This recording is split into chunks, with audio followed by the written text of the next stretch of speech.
Hey, yeah, it's been a minute.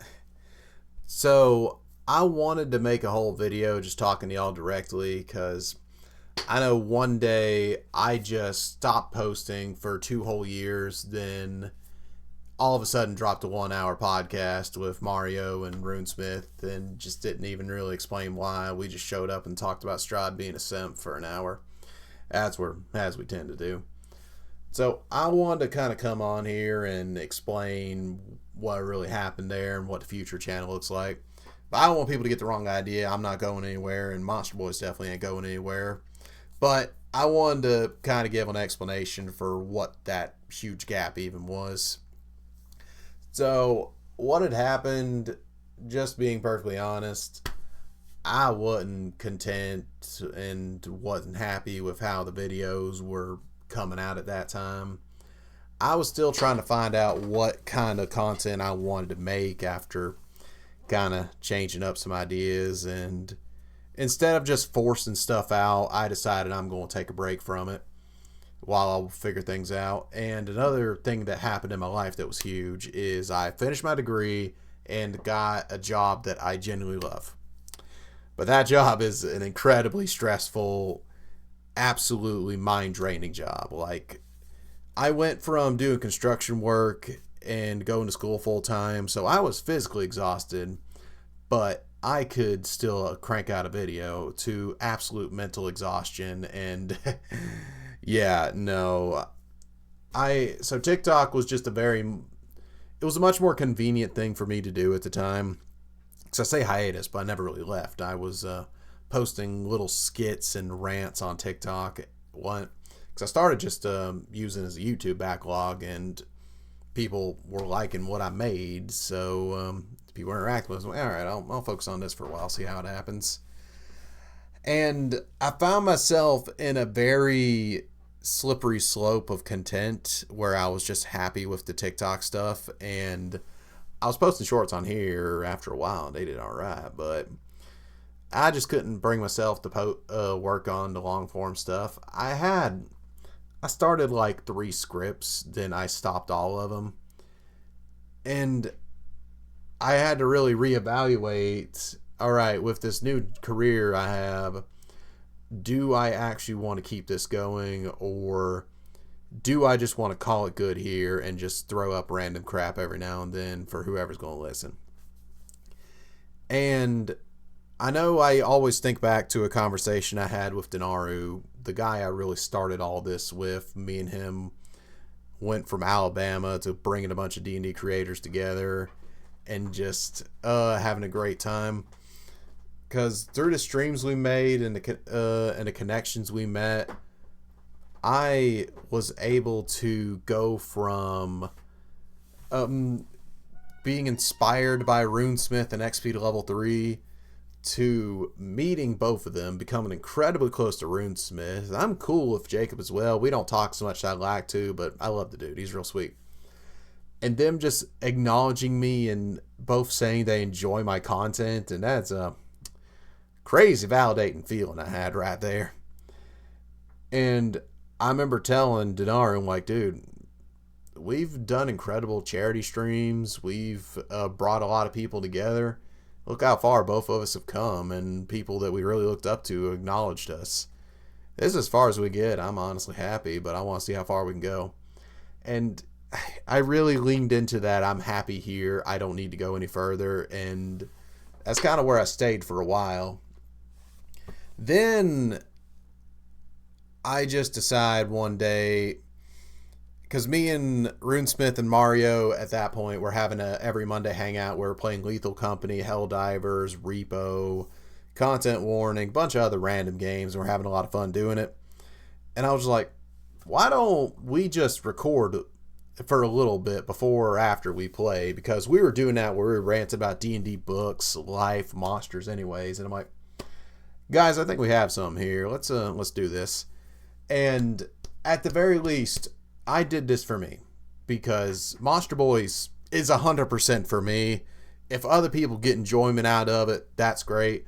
But I learned so much every episode of Monster Boys. I've created so much homebrew content. It's it's amazing for just like me as a DM to be able to talk about and hash out ideas with two just absolutely brilliant dudes and see what we all create together.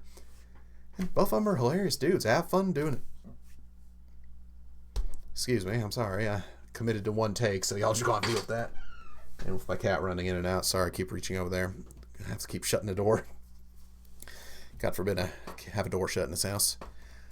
Anyways, where was I? I want this all to be one take, but I kind of got a loose bullet points there of just things I want to cover. So we started uploading the Monster Boys episodes. I love how they turn out, and I decide, you know what? After a year of posting these, I feel like I've actually warranted. I can come back and kind of explain myself and what's been going on with me. Next thing, some people have been pointed out that they say, yeah, your country accent's really slipping in now. Yeah, it is. That's going to stay. I kind of came to terms recently that I subconsciously kind of adopted more of a accent neutral, just, well, for lack of better terms, customer service voice when it comes to me being on the internet. I got used to me using my accent online in the early days, and people would basically act like I'm an idiot or treat me different when they found out I happened to be born south of the Mason-Dixon line. I'm like, all right then. So just to not deal with it, I kind of adopted that. But to give credit to people like Crow's Perch, like Crit Crab, Cam, so many cool people have just kind of really gassed me up and made me feel like I had a cool accent. I can remember when I played Fortnite a lot with them guys in Blaine Simple. They'd always tell me to do Red Dead Redemption impersonations because they thought that was so funny. You know what? I felt cool. I was happy to do it. So, yeah, the accents stay in if you didn't like it. Yeah, I'm not sorry. And that's where I wanted to kind of go with. Now, like I said, I had that thought in my mind that I'm content here, but if the TikTok ever hits 10K, that's where I'm going to start taking this seriously and start cranking up and doing content again. And yeah, so TikTok hit 10K, so then I had to realize, like, all right, I always told myself I'd take this seriously, but what does that mean? Now, as far as that goes, I am still figuring that out myself, but at the least, I am always making something. I'm trying not to be stagnant now. Like, I'm always trying to prove myself. Like, I've tried to... So just to kind of give a brief background of me, I didn't have internet access until I was 21. And still, for the first few years of me having internet, I had like 2 gigs a month. I barely had any internet at all.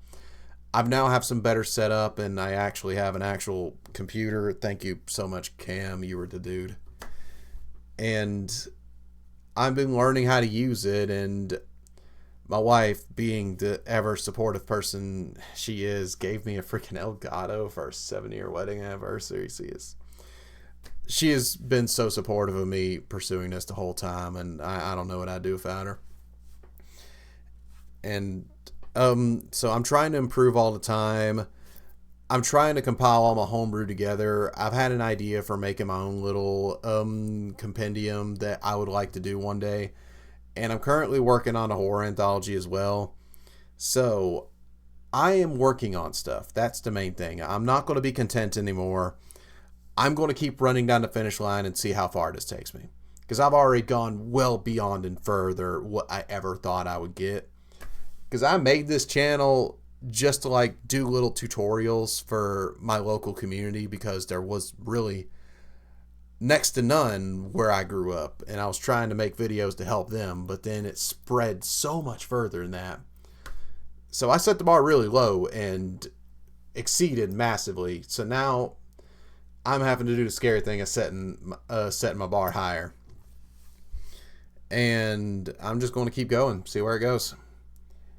And that being said, if you want to see the horror anthology in action, I don't think I posted this here, but a year ago we did the first part of this where It was a 4-part series on the Arcane Gate Twitch channel where we played a whole horror game. Not going to spoil it. RuneSmith made a video on it. He loved it so much. And I had a few more ideas. I'm like, all right, I want to go further with this and see how it goes. So we are going to do a follow-up to that. I am going to do every week in September. There will be another part of the series. It's going to be another 4-part going every week in September. And at the very end of it, I want to compile them all into one big adventure. So if that's something you're interested in, let me know. I think it'll be cool. Now, that being said, so 9/18/25 is when this video is going to be coming up. And on that day, that evening, we will be on the Arcane Gate Twitch again. We're going to be playing Peak. So that's another thing I'm going to take more seriously. Me and Denaru are going to actually start streaming together again. We have always been close and still kept in contact with each other.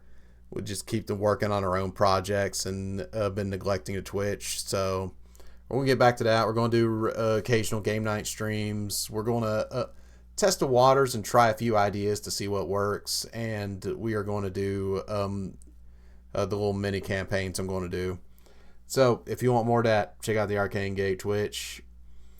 And I am so excited to get that back going. Keep an eye out. There could be some cool other creators you like on there. And that being said, that's kind of where I wanted to. I think I covered everything I want to. But I just wanted to do this last little bit just to thank everyone that I met.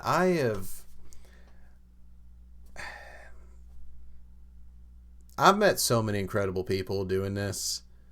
Like the crowds I've met at Gen Con, my online friends, creators I respect, just brand new people, and just people in the community.